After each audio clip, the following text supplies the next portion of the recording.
और फौजी के साथ ब्याह कर ससुराल आई थी। कुछ ही दिन की छुट्टी मिली थी फौजी को। फौजी जानता था कि छुट्टी खत्म होने के बाद कई महीने विरह की आग में जलना पड़ेगा, उसे भी और उसकी पत्नी को भी। लेकिन विरह की घड़ी कुछ ज्यादा ही जल्दी आ गई। छुट्टियां रद्द कर दी गई थी। कारगिल में जंग शुरू हो चुकी थी। 10 दिन पहले ही आने का बुलावा आ गया। फौजी की पत्नी के चेहरे पर मायूसी साफ दिख रही थी। उसके नैनों की चंचलता खो गई थी। भोरे सागर जैसे गहरी आंखों से पानी बस बांध तोड़कर बहने को तैयार था। फौजी ने अपनी पत्नी को आलिंगन बंद किया और बोला, फौजी से ब्याह किया है तूने तो मन को मजबूत तो करना ही पड़ेगा। बस तेरा पति ही नहीं हूँ, अपनी प्लाटू का सिपाही और भारत माँ का बेटा भी हूँ मैं। आंसू मत बहाना, क्योंकि जो फौजियों की बीवियों की आंखों से आंसू बहते हैं तो देश के देश उजाड़ जाते हैं। उसकी पत्नी ने अपने मन भावों को नियंत्रित करते हुए कहा,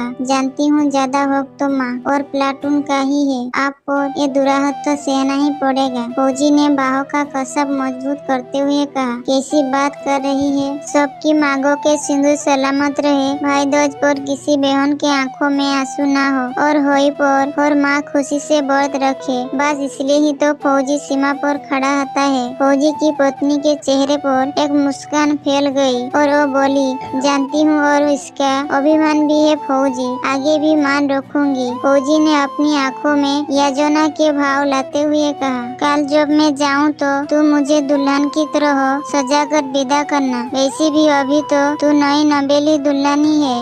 उसकी पत्नी की मुस्कुराहट में प्रेम से भरी स्वीकृति थी। फौजी को विदा करने के लिए उसकी पत्नी ने 16 श्रृंगार किए। आज वो उस दिन से भी ज्यादा सुंदर लग रही थी जब वो दुल्हन बनकर हेरो की बेदी पर आई थी। फौजी ने चुटकी ली, मुझे नहीं पता था तू बनाम श्रृंगार में इतनी माहिर है। आज तुझे देखकर लग रहा है कि तुझसे सुंदर कुछ नहीं। फौजी पत्नी ने भी चुटकी ली। कहीं फौजी का मन तो नहीं डोल रहा, अपनी प्लाटून से दगा करने की तो नहीं सोच रहा। फौजी नारी ऐसा तो यो मन ही है ना, प्लाटून से दगा तो ना हो पाएगी। फौजी की पत्नी ने कहा, एक बार जीत कर आ जाओ। अपने फौजी का स्वागत आज से भी ज्यादा सुंदर श्रृंगार करके करेगी तेरी पत्नी। ऐसा श्रृंगार जैसा किसी ने कभी न किया होगा। फौजी ने आश्चर्य से कहा, इससे भी ज्यादा सुंदर हो सकता है कुछ। फौजी की पत्नी ने कहा, जीत कर वापस आना और खुद देख लेना। फौजी ने प्रेम से परिपूर्ण मुस्कान से उत्तर दिया, लेकिन कुछ नहीं बोला और मुड़कर चल दिया। फौजी की पत्नी ने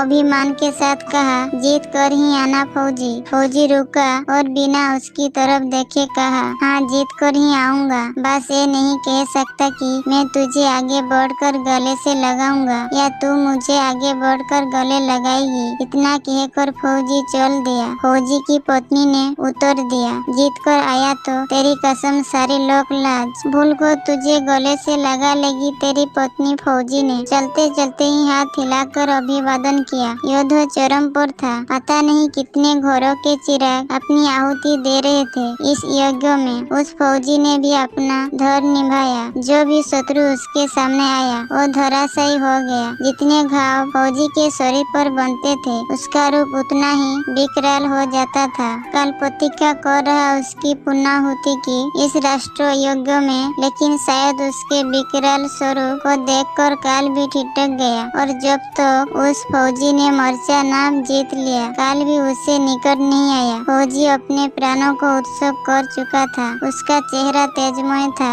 फौजी का मूर्त शरीर उसे घोर लाया गया। ऐसा कोई नहीं था जिसके नेत्रों से अश्रु धरा न बह रही हो। पूरे गांव को गर्व था फौजी की वीरता पर। पीढ़ियों तक उसकी वीरता के इसे गांव का माँ बढ़ेगे। फौजी की पत्नी आई और कपड़ा हटाकर फौजी का चेहरा देखा। चेहरे पर कुछ लगा था। उसने उसे हटाया और दोनों हाथों से बोलियां लेते हुए बोली, कितनी सस्ती है बढ़ती मेरे फौजी पर, किसी की नजर न लगे। फिर उसने फौजी के शरीर को अपने अंग में ले लिया। तो भी एक हवा का झोंका आया और उसके कानों में फौजी की आवाज सुनाई दी, एक वादा तो निभा दिया, वो दूसरा नहीं निभाया तूने। बोल रही थी कि ऐसा श्रृंगार करेगी जैसा किसी ने ना किया होगा, लेकिन तूने तो ना नाली लगाई ना सिंदूर। फौजी की पत्नी ने तुनक कर उत्तर दिया, जा नहीं करती श्रृंगार फौजी, दुराहत कर गया ना मेरे साथ, बस माँ से ही प्यार था तुझे। फिर उसने फौजी फौजी के चेहरे को अपने हाथों में लेकर कहा, तेरी वीरता के मान का ऐसा श्रृंगार चढ़ा है फौजी की अब किसी श्रृंगार की जरूरत ही नहीं। तूने अपना खून बहाया तो